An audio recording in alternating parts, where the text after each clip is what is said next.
Olá pessoal, tudo bem? Vou gravar esse áudio aqui, né? Essa videoaula, a pedido dos associados do Lizar Canário Clube Brasil, né? Referente ao módulo número 2 do curso de formação técnica do Lizar Canário Clube Brasil, né? Então nós vamos tratar sobre acasalamentos e linhagem. Eu sou o professor Tito, sou criador da raça, estou presidente do clube e fiquei responsável por esse módulo, ok? Então nós tivemos já o módulo anterior sobre o padrão da raça e exposições, né? E agora com esse módulo nós vamos falar sobre acasalamentos e linhagens, né? Como sugestão para a leitura, eu tenho aqui a indicação de um artigo, foi publicado em 2014, né? Esse artigo ele é bastante detalhado sobre o lisar, tanto tecnicamente para quem cria, tanto para quem está iniciando, né? E ele foi publicado na edição 97 da Brasil Ornitológico, como sendo o melhor artigo técnico daquele ano. É uma indicação de leitura, ok? Então, nós temos aqui técnicas de acasalamentos. Com qual objetivo o criador ele vai acasalar, não é? E qual o objetivo? Manter o plantel, ou seja, é uma pessoa que cria e ele quer continuar criando, continuar a manter o plantel. Ele pode criar com finalidade de aumentar a quantidade de seus exemplares, pode criar para concurso, pode criar com o objetivo também de acrescentar alguma característica que ele aprecie na raça e ele vê que ainda os exemplares não têm, ou o plantel dele não tem, né? Formar linhagens, ou seja, ter um número considerável de exemplares com a mesma característica e de mesma origem genética, e ainda tem aqueles que criam para expandir a raça e vender. Nós temos aqui dois exemplares italianos, né, do Fábio Macchione de Roma. Pois bem, o que eu vou falar daqui para frente trata-se das minhas observações pessoais, ok? Da minha experiência com a raça. Não quero aqui ser portador de nenhuma verdade absoluta, mas apenas compartilhar. Então, na minha opinião, duas coisas o criador ele tem que observar, não é? Se ele vai acasalar, a plumagem dos exemplares, ela não pode ter defeito. Por quê? Porque o lizard ele é um canário de desenho, ele precisa estar com a plumagem plena para que ele possa expressar sua potencialidade genética. Então, quando o criador vai começar a sua seleção, ele deve eliminar, ele precisa eliminar da reprodução aqueles exemplares com defeitos de plumagem, né? Outra coisa que é bem típica do lizard são as lantejoulas, são os desenhos do dorso, ok? Olha aqui um canário intenso, tá vendo? Outro aqui, outro nevado, formando bem lantejoulas. Então, se ele falha na lantejoula, ele está começando a falhar com uma das maiores características raciais do lizard, que são os desenhos, que são as lantejoulas. Então, canários com problemas de plumagem e canários com defeitos de lantejoulas, ele deve ser excluído da reprodução. Outra coisa que é fundamental, o criador, ele precisa conhecer a raça que cria, ele precisa saber os critérios, quais são os itens. E para isso, tem o standard da raça, tem o padrão da raça, da COM, né? O padrão da raça seguido pela FOB e o padrão da raça seguido pelo Clube do Lizard Brasileiro, o Lizard Canário Clube, né? Então, o criador ele precisa exercitar seus olhos, ele precisa olhar o exemplar e verificar ao menos esses 8 itens principais que são os itens de julgamento. Por exemplo, desenho dorsal e desenho de peito e flancos, né, vale 45 pontos. Então, o criador ele precisa olhar o exemplar e ele verificar esse desenho dorsal, as espinhas, bem como os flancos e o peito, as rolas, né? E assim sucessivamente, ó. O item que eu falei anteriormente, ó, plumagem. Então, ó, plumagem e lantejoulas, 45, 50, 60 pontos. Ou seja, 60% da pontuação do Lisa de concurso vai depender desses itens. E daí para frente, os outros itens do padrão. Ok? Um bom exercício é o criador julgar seus canários, ter o hábito de colocar seus canários numa mesa e ir escalonando por qualidades e defeitos e pontuando, né, para que ele exercite os olhos, não é? Uma outra coisa que é fundamental para o criador, ele precisa interpretar, ele precisa ler essa plumagem. Então, o Lizard, ele é um canário que ele tem 6 tipos de penas. Tá aqui uma ilustração, mostra bem, né?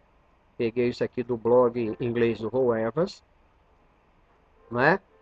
E as Spanglers, ou seja, as penas dorsais do canário, elas formam de maneira sobreposta esse desenho aqui, ó. Essa pena aqui, que a gente está vendo aqui longa, ela se sobrepõe às outras e ela forma esse desenho, né? Outra diferença de pena é o canário nevado do canário intenso, né? O canário nevado, a, a pena, ela tende a ser um pouco ovalada, né? E o pigmento, ou seja, a cor, ela não atinge toda a pena, né? Já a pena intensa, ela é uma pena mais compacta, ela tem um formato de uma espádua, né? E a coloração atinge toda a pena, né? Se aqui na nevada ela é parcial, no intenso ela é total. Então o criador ele precisa interpretar esse tipo de pena. Isso aqui vai ser o dia a dia dele. Nevado intenso, não é? Nevado intenso, plumagem ovalada, plumagem, né, longa, plumagem curta, plumagem curta. Ele pode aqui, por exemplo, ser nevado e essa pena ser mais longa, ela pode ser nevada e essa pena ser mais curta. Mesma coisa aqui com o canário intenso. Então, o criador ele precisa olhar o exemplar e verificar como essas penas estão arrumadas e qual é a qualidade de interpretar essas penas. Ok?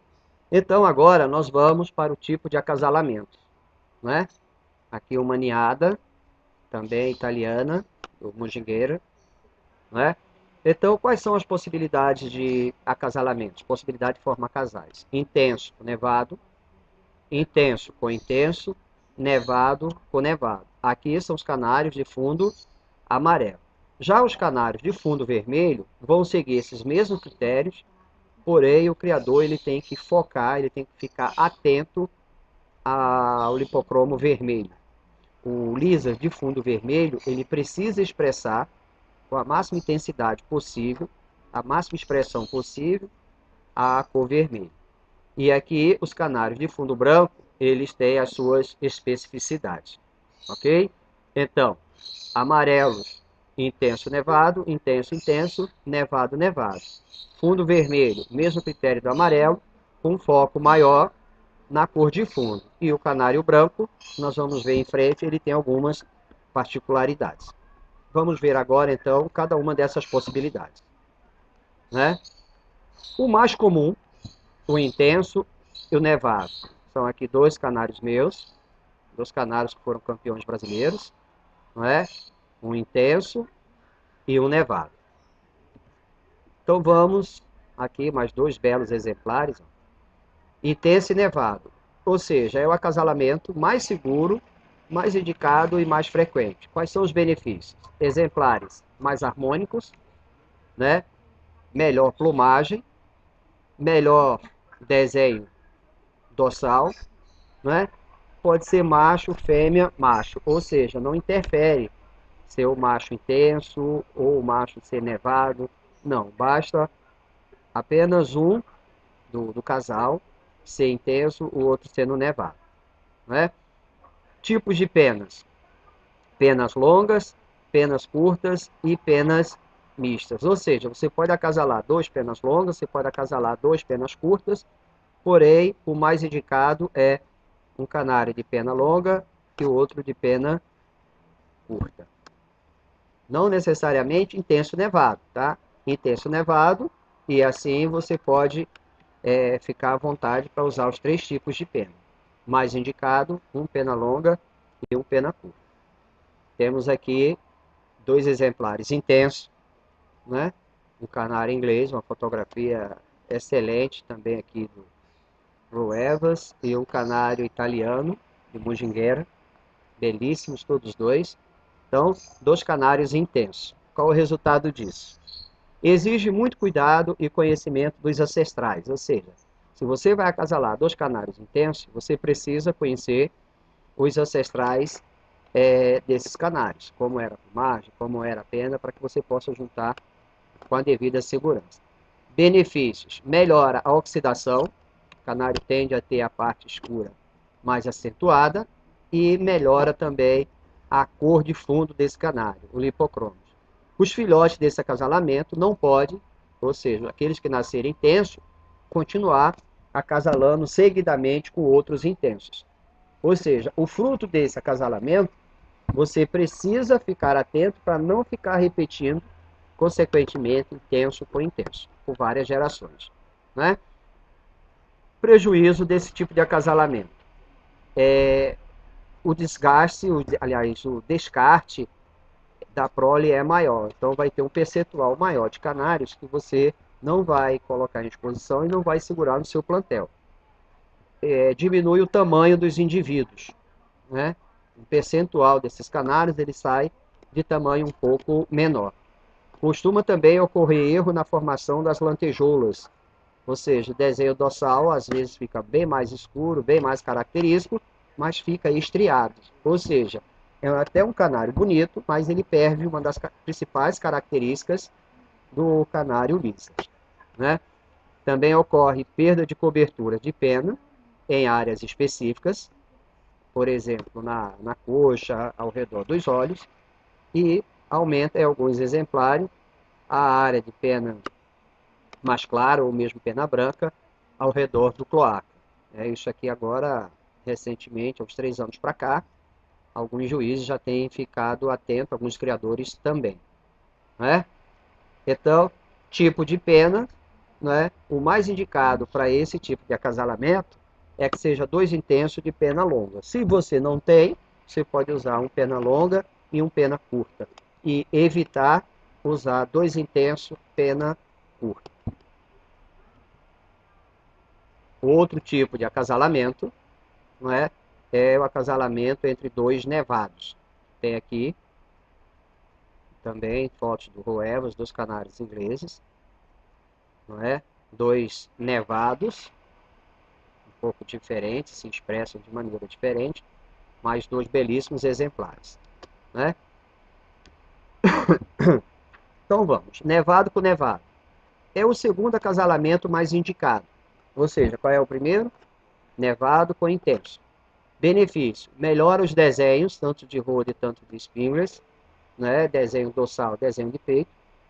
Esse acasalamento costuma sair algumas fêmeas com as penas curtas e escuras. Quando esses canários, geralmente as fêmeas, elas nascem bem desenhadas, elas são aquelas canárias geralmente boas de concurso, né? Aumenta o tamanho, nevado com nevado, geralmente os canários saem um pouco maior, né? E é bom também para você aumentar o tamanho de pena para quem está precisando melhorar a plumagem, o volume de seus exemplares. Os riscos desse acasalamento: um descarte muito maior, inclusive maior do que intenso com intenso, não é? Pode alongar em demasia as penas, pode ocorrer erro nas lantejoulas, fica aquele desenho esmiuçado, que você não define, fica principalmente ao redor do pescoço, fica turvo, acinzentado, né? Perdas de coberturas também em áreas específicas, igual o intenso. A área branca ao redor da cloaca, né? Pode ocorrer, geralmente ocorre em alguns exemplares, um percentual bem considerável nesse tipo de acasalamento, é perda da cor de fundo. Ou seja, o canário ele perde um pouco da sua qualidade de cor de fundo, né? Consequentemente, alguns exemplares ele perde o contraste, ou seja, o contraste é o que evidencia o desenho de um belo lisar, que faz o juiz poder apreciar a cor de fundo, poder apreciar a oxidação do canário, o desenho. Então, se esse contraste está prejudicado, esse exemplar ele jamais ele vai se expressar em sua plenitude, ok? Tipos de penas: pena longa com pena curta, né? Pena curta com pena curtas, né? Evitar 2 penas longas, né? E evitar 2 exemplares com a cor opaca.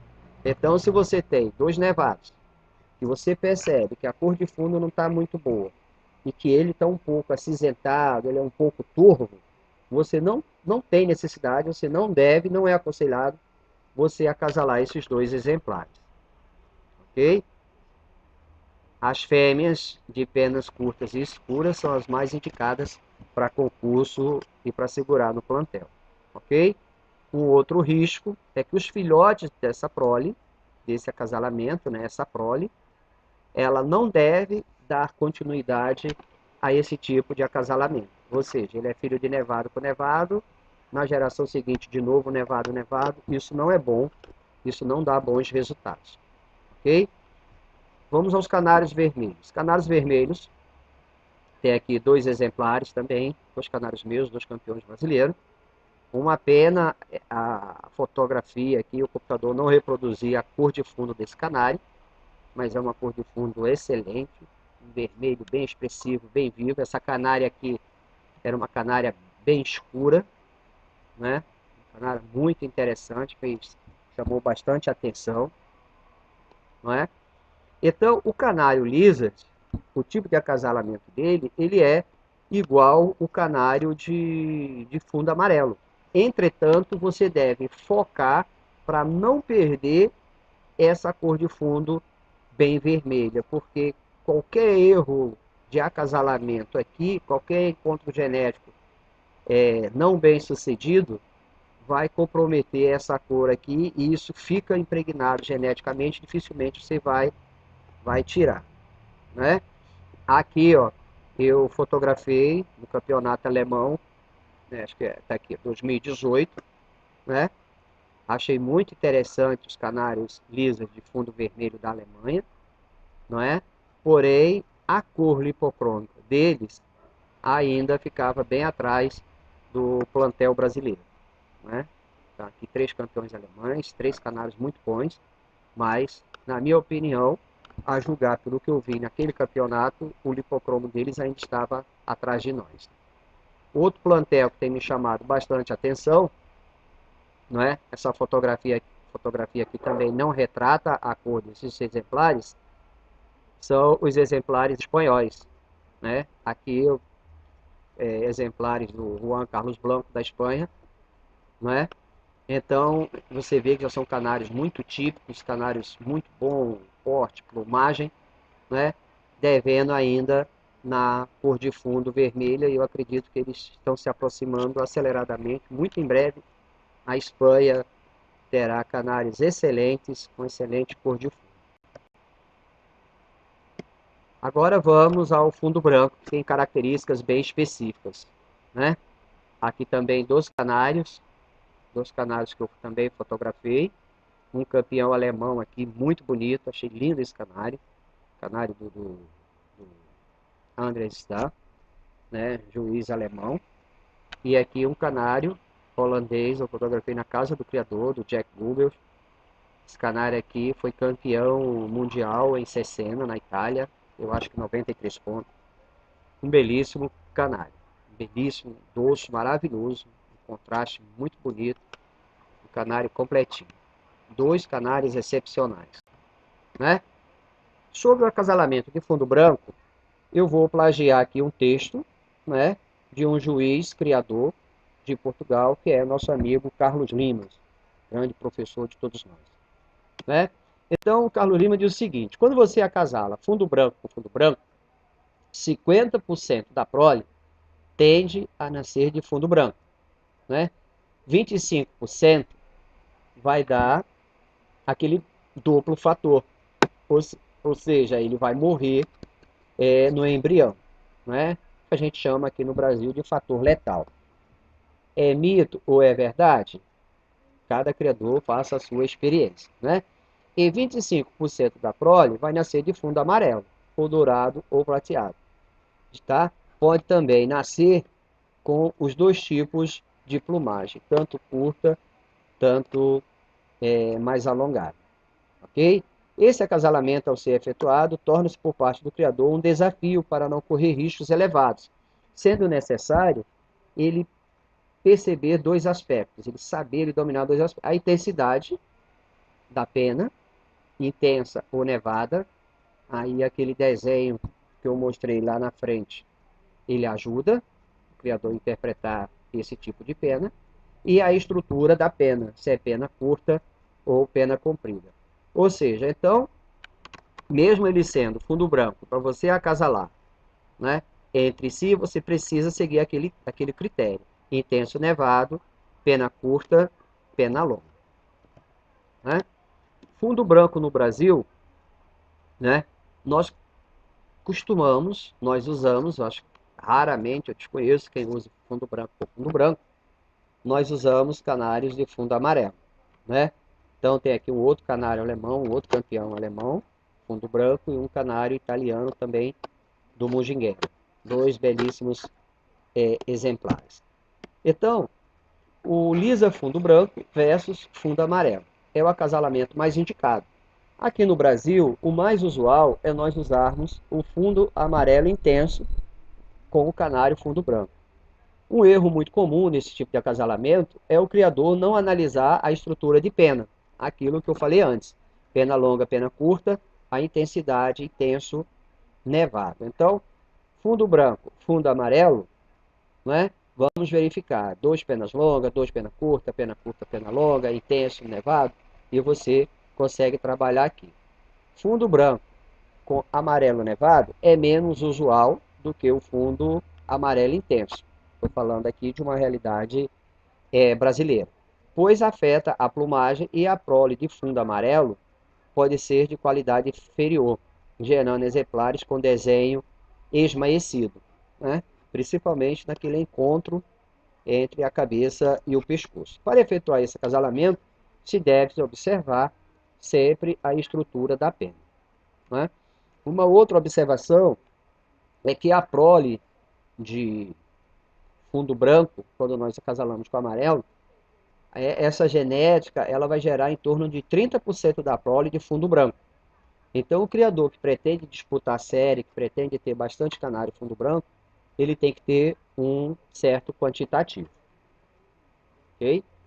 Outro critério, né, que o criador não deve descartar, deve ficar atento, apesar de que vale pouco tempo e geneticamente importa muito pouco, porém, um canário de cúpula incorreta, ele está impedido de competir, e se o criador não souber usar, ele compromete toda uma criação. Então, é um item que, apesar de valer pouco tempo na mesa, que o criador precisa tomar cuidado, ok?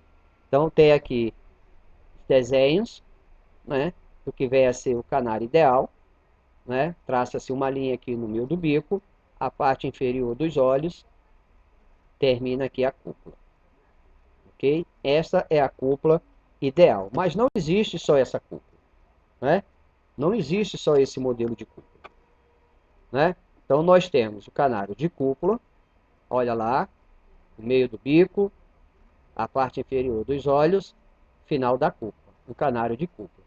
Eu tenho aqui um canário de cúpula partida, ok? Olha aqui, aqui você tem uma parte no meio do lipocromo da cúpula. Esse canário é a cúpula partida.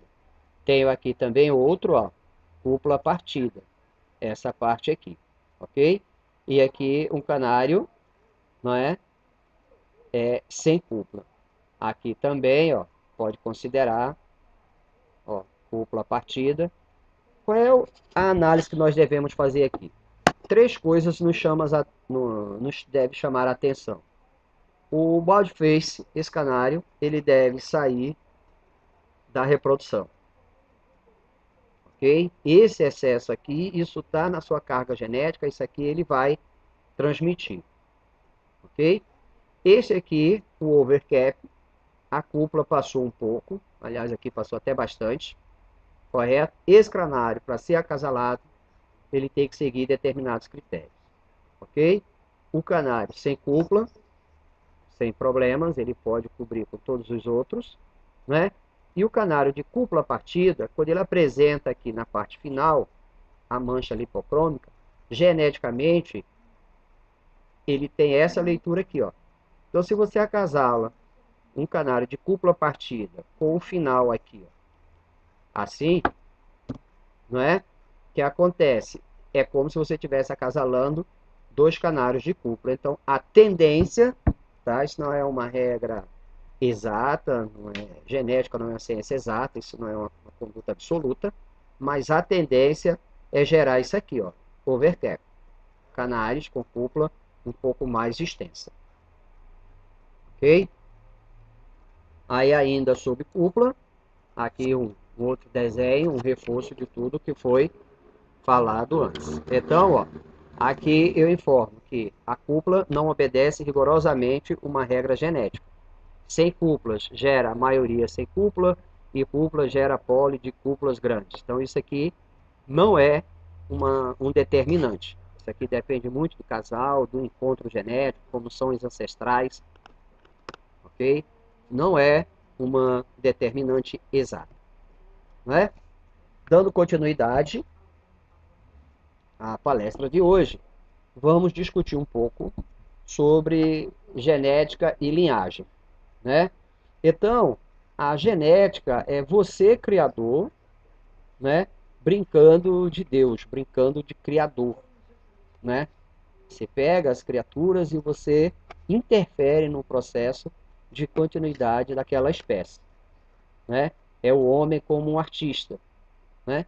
Para isso, você deve exercitar os olhos, ou seja, você precisa identificar as características que você quer no exemplar e, através de seus olhos, você conseguir enxergar o que tem de genética por trás daquele fenótipo que você está vendo.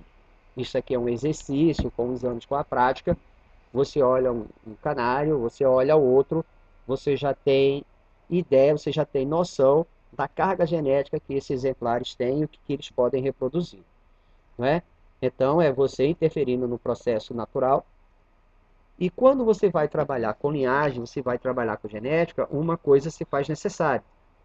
Você precisa fazer as marcações, saber quem são os ancestrais, quem são os genitores, anotar a prole, né? Existe diversos aplicativos onde você pode mensurar isso, o caderninho, ou seja, cada criador, eu aconselho que crie uma maneira de acompanhar isso, né? O resultado desse trabalho é como uma obra de arte, e o criador, ele é aquele que vive o eterno duelo, né? É o talento dele, é esse olho dele aqui, ele vê essa genética, né? Versus o conhecimento científico que ele agrega, né, de genética no trabalho dele para formar a linhagem, ok? Então, esses melhores resultados vêm com isso aqui, ó. Quando o criador, ele equilibra isso, o talento dele, a experiência dele, com os conhecimentos científicos. Então, partindo do pressuposto que o canário é uma obra de arte, né, ninguém até então, né, sabe a receita do artista, qual é o momento exato da criação. Ok? Falando de linhagem, né, nós temos aqui um conceito. O que é uma linhagem? São canários de características fenotípicas semelhantes, oriundas de ancestrais comuns, geralmente por acasalamentos consanguíneos. Ou seja, você tem um determinado grupo de exemplares, você consegue identificar essas características, Você acasala entre si, você fixa e você começa a multiplicar essa prole, a ponto de você falar, esses canários eles estão homogêneos com as mesmas características, né? Então são canários de linhagem com capacidade genética de reproduzir filhotes com as características de sua carga genética. Ou seja, você tem um plantel homogêneo, né? Você acasala e você continua transmitindo para a geração seguinte aquelas qualidades genéticas que você já apurou e de maneira homogênea, ok? O criador deve saber fazer a seleção, ele deve ficar atento à seleção. Aqui agora vem uma coisa muito particular, uma observação minha, conversando com diversos criadores mundo afora, não é?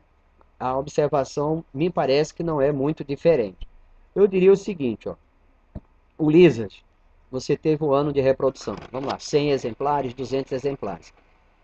Se você tem uma boa linhagem, se você trabalhou geneticamente, se você fez bons encontros genéticos, você fez acasalamentos corretos, conforme nós conversamos acima, 10% desses filhotes vão concentrar as qualidades desejadas. E esse percentual aqui é o que na genética, o que na linhagem nós chamamos de exemplares fora da curva. São esses carnários aqui, em equilíbrio, que vai à mesa e são a sua ponta genética para reproduzir no ano seguinte, né? 50% dos exemplares vão sair canários bons com suas características da sua linhagem, né? 20% não serão totalmente ruins, mas são canários fracos, eles não expressam uma totalidade. E apenas 20% são canários que concentram características indesejadas, né? É o descarte, é o canário de lote. Então eu quero chamar a atenção a vocês o seguinte, ó, se você trabalhar bem a sua linhagem, você vai ter aqui, ó, em torno de 80% de aproveitamento. Geneticamente, isso é um índice bastante considerável, né? Para você manter essa linhagem, você pode usar acasalamento aberto, né, e acasalamento fechado. Ou seja, existem várias maneiras de você manter a sua linhagem, correto? O mais comum é você manter aquele sangue fechado, sem indivíduos de outra carga genética, ok? Lembrando que acasalamento fechado seguidos, ele vai comprometer a saúde e ele vai comprometer também a fertilidade, ok? Aqui duas imagens exemplificando o que é linhagem, o que é homogênea. Aqui são alguns filhotes meus, do ano de 2015, né? Aqui uma foto que ilustra bem essa ideia. Eu peguei no Facebook de um criador da Turquia, já pesquisei, perdi, não anotei o nome, mas você vê aqui que esses filhotes, eles possuem qualidades muito similares, ou seja, devem ser parentes e devem ser exemplares de mesma linhagem, ok? Então, como formar uma linhagem? Uma linhagem deve ter como base os exemplares com a concentração de qualidade fora da curva. Ou seja, o canário que você vai começar a sua criação, ele tem que ser aquele canário que realmente, para você, ele expresse as características que você quer. Ah, eu tenho canários do sonho, e esse canário não existe, ah, quando eu vejo ninguém me vende. Tá bom, então você vai começar do melhor canário possível, o seu melhor canário. A partir desse canário, você começa, por exemplo, com a poligamia. Quem quer formar linhagem vai pegar esses melhores exemplares, vamos pegar aqui o caso de um macho, e esse macho ele vai cobrir o maior número de fêmeas possíveis, né? Já as fêmeas, você deve agrupar por parentesco, né? Ou por fenótipo, em duplas, ou trios ou quartetos. Aí vai depender do seu manejo, da sua prática, vai depender dos reprodutores que você tem. Mas vamos trabalhar aqui no campo do ideal. O ideal seria você ter 4 fêmeas, parentes entre si, muito idênticas em fenótipos, e você acasalar com um único macho top de linha. A tendência, o objetivo desse tipo de acasalamento é, além de você formar sua linhagem, você ter uma prole com homogeneidade para formar os quartetos, né? Uma outra técnica, e isso a gente vê bastante na Europa, e é muito interessante, não só com Canário Lizard, é você inverte, né? Para você manter a liagem sem fechar muito o sangue, você inverte o ano, ou seja, os machos adultos cobrem as fêmeas novas e as fêmeas adultas são cobertas por machos novos. Ou seja, você mantém a linhagem, mas você não está chocando geneticamente da mesma maneira. Ou seja, você aumenta a possibilidade. Um exemplo, um ano você tem 4 reprodutores. No ano seguinte, você pegou 4 e você tinha 4. Então, se você ia concentrar com 4, não, você agora usa 8, porque 4 foi do ano anterior. Então, já que ele é do ano anterior e você quer manter a liagem, utilize as fêmeas mais novas. E aí o vice-versa com as fêmeas. Né? O supermacho reprodutor, se você vai manter ele na liagem, ele cobre um ano, cobre 2, ele pode, dessa mesma maneira aqui, ó, continuar acasalando com suas netas, suas bisnetas, conforme cada geração for. Ok? Essa seleção que você vai fazer, ela vai ser sempre de duas maneiras. Por genética, são aqueles exemplares que não necessariamente expressam aqui, ó, como nós falamos, ele está acima da curva, mas você sabe que aquele canário ele tem uma carga genética muito interessante que você precisa continuar usando ele. E outro é pelo fenótipo, ou seja, é quando você consegue enxergar as qualidades genéticas que você acredita que trabalhou, imprimiu em sua linhagem. Para você manter uma linha, para você se dizer um criador de linhagem, além dos anos repetitivos, além da hegemonia, você precisa ter um quantitativo mínimo de 10 a 15 fêmeas, não é? E de 5 a 10 machos da mesma linhagem, da mesma família, do mesmo sangue. Ok? Quando precisar fazer